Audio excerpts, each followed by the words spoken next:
bio bi svijet da nije bilo nas. Slažete li se s tim da je život zakon? Da nema nas. Ovo je naš prvi hod za život ikada i ponosni smo što možemo i u našem gradu braniti pravo na život. 12 tjedana od začeća smije se.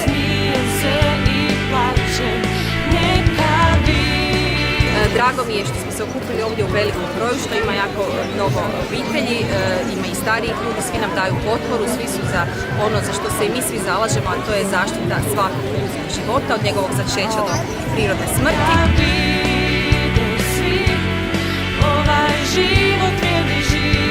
Želimo i u našem gradu pronijeti slavlje, vedrinu i optimizam vezano za život, vezano za svakoga od nas.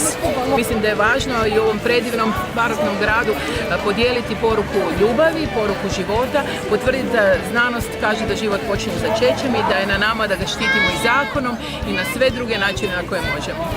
Da slijedimo i da beremo ljubav, da izaberemo život. Zakon koji pobjeđuje, život je